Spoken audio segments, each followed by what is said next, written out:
تو وہ واپس گئے کہ یا رسول اللہ ابا نشانی مانگیں. تو آپ نے ایسے اپنی پگڑی اتاری کہ جاؤ میری پگڑی پیش کرو. اس سے کہو کہ یہ ہے نشانی. اس نے اپنے کالی پگڑی باندھی ہوئی تھی کہ جاؤ میرے نبی سے میرے ساتھی سے کہو یہ ہے نشانی. تو وہ پگڑی لے کر آئے کہ ابا یہ ہے نشانی اللہ کے محبوب کی. اسی وقت سر جھکا دیا کہ مرحباً مرحباً سمن و ساعۃ لرسول اللہ, میری جان قربان اللہ رسول کے فرمان پر. اور جھنڈا اپنے بیٹے کو پکڑا دیا. اور اللہ کا نبی صرف 8 برس کے بعد مکے کی وادی میں داخل ہوا. یوسف علیہ السلام کو تو 40 سال لگ گئے, 40 سال. اور اللہ نے صرف 8 برس کے بعد مکے کے تخت پہ بٹھا دیا. اور آپ نے کہا ہاں بھائی آج کیا کروں گا تمہارے ساتھ, آج کیا کروں گا تمہارے ساتھ. تو سہیل ابن عمر بولے آپ سخی سخی کے بیٹے, آپ اخلاق والے کے بیٹے, ہم تو آپ سے خیر کی تمنا کرتے ہیں. تو وہ یوسف کی کہانی دہرائی گئی. بعین ہی آپ نے وہی جملہ بولا اور یوسف کے حوالے سے بولا کہ اچھا جاؤ جو میرے بھائی یوسف نے اپنے بھائیوں سے کہا تھا لا تثریب علیکم اليوم یغفر اللہ لنا ولکم, جاؤ میں نے تمہیں معاف کر دیا, آج تم پر کوئی تاوان نہیں ہے, جاؤ میں نے تمہیں معاف کر دیا. وہ یوسف کی کہانی آج دہرائی گئی. وجاء اخوۃ یوسف کے بھائی بھی آئے. یوسف تخت پر نقاب پوش ہوتے تھے, چہرہ ڈھک کے رکھتے تھے, اور وہ آج بھی کر رہے جینا ببضاعۃ مزجاۃ فاوف لنا الکیل وتصدق علینا ان اللہ یجزی المتصدقین. اللہ کا واسطہ, کمزور ہیں, غریب ہیں, تھوڑے سے پیسے لائے ہیں, اسی پہ غلہ دے دو, تیری بڑی مہربانی. جب بنیامین کو روک لیا تھا تو یعقوب علیہ السلام کو بڑا صدمہ ہوا. تو انہوں نے خط لکھا تھا یوسف کے نام. ان کو کیا پتا کہ آگے بیٹا بیٹھا ہوا ہے. خط ایسا درد بھرا تھا کہ یوسف علیہ السلام پھوٹ پھوٹ کے رو دی کہ اے عزیز مصر, ہم نبی ہیں اور نبی چور نہیں ہوتے. ہم شروع سے آزمائش کی آگ میں جل رہے ہیں. میرے دادا کو آگ میں ڈالا گیا, میرے باپ کو چھری کے نیچے سے نکالا گیا, میرے بیٹے کو مجھ سے جدا ہوئے 4 دہائیاں گزر گئیں. اس کی محبت میں رو رو میری آنکھیں چلی گئیں. اب تو نے میرا ایک سہارا تھا اس کی یاد کا, تو نے وہ بھی مجھ سے چھین لیا. تیری بڑی مہربانی, میرا بیٹا مجھے واپس کر دے, ہم چور نہیں ہیں. یہ خط پڑھ کے یوسف جو روئے تو اللہ پاک نے حکم دے دیا اب اپنے آپ کو کھول دو. پہلے اللہ کا ہی حکم تھا, بتانا نہیں چپ, اب کا کھولو. اب بھائی آئے, جناب کچھ صدقہ, کچھ خیرات. تو ایسے نقاب اٹھایا اور اتنی محبت بھرے الفاظ سے فرمایا هل علمتم, سبحان اللہ, کیا نبی کے اخلاق. هل علمتم کا مطلب یہ ہے کہ تمہیں کچھ پتہ ہی کوئی نہیں. ان کو ایسا اپنے اوپر ہونے والے ظلم ایسے ہلکے کر کے کہے هل علمتم. پہلا جملہ ہی ایسا حسین, هل علمتم ما فعلتم بیوسف واخیہ, تمہیں تو پتہ ہی نہیں ہوگا نا تم سے. اذ انتم جاہلون, پہلا اور آخری ایسا لفظ بولے کہ بیچ کی 40 سال کی ساری زیادتیوں کو اس میں گم کر دے. یہی نبی کے اخلاق ہوتے ہیں. جو گالی دینے والے کو دعا دینا سیکھ لیتا ہے اسے دنیا کی کوئی طاقت نیچا نہیں کر سکتی. جو معاف کرنا سیکھ لیتا ہے اسے دنیا کی کوئی طاقت اونچا ہونے سے نہیں روک سکتی. جو جھکنا سیکھ لیتا ہے اسے کوئی دنیا کی طاقت اٹھنے سے نہیں روک سکتی.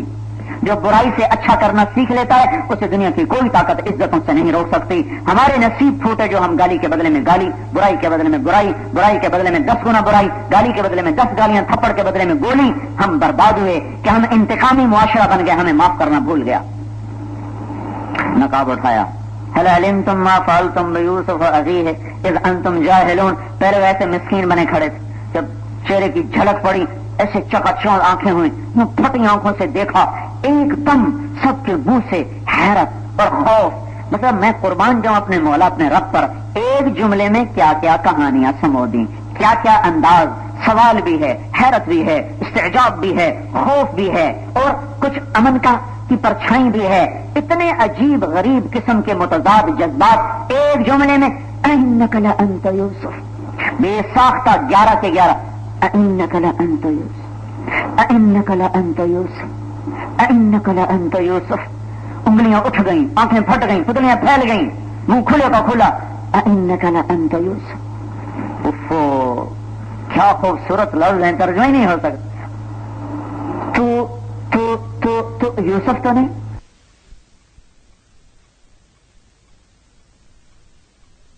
تو یوسف تو نہیں, تو یوسف تو نہیں. انا یوسف وہذا اخی, انا یوسف وہذا اخی قد من اللہ علینا انه من يتق ويصبر فان اللہ لا يضيع اجر المحسنین. یہ سارے قرآن کا خلاصہ ہے یہ جملہ. جو صبر اور تقوی کو ساتھی بنا لیتا ہے اللہ کبھی اسے ضائع نہیں کرتا. آج میرا نبی واپس آ رہا ہے، ہادہی سبیلی، سمجھو ہادہی سبیلی، کہو میرا بھی وہی راستہ ہے جو یوسف کا راستہ تھا۔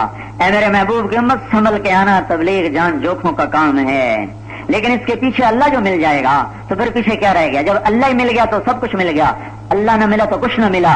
صرف اللہ نہیں ملے گا، اللہ دنیا بھی قدموں میں زیر کر کے لائے گا، دنیا میں ٹھوکریں کھاتی تمہارے قدموں میں آئے گی۔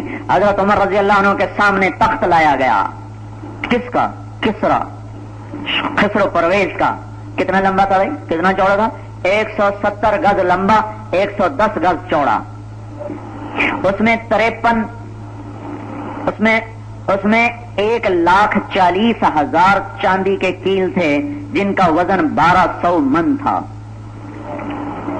اور اس پہ 1000 سونے کے گیند تھے جن کا وزن 56 من اور 23 سیر تھا، اور اس کا 2.5 من وزنی تاج مدینے کی مسجد میں پڑا ہوا تھا زمین پر۔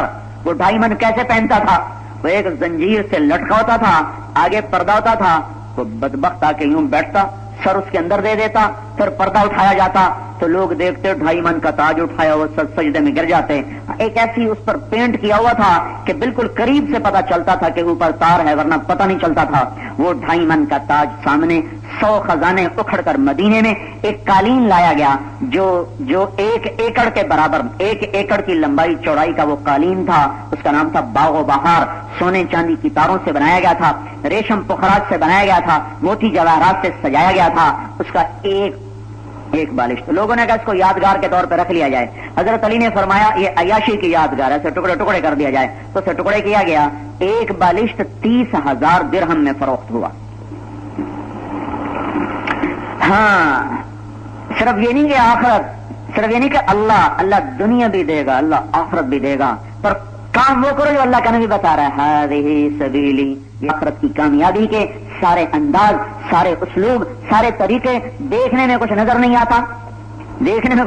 آتا، اور میرے بھائیوں یہ سارے کفر کی بنیادوں پر ضرب کاری ہے، سارے باطل پر یہ ضرب کاری ہے۔ کسی کو یہ کہنا اللہ کی مان لے کامیاب ہو جائے گا، اس پر حجت تمام ہوگی۔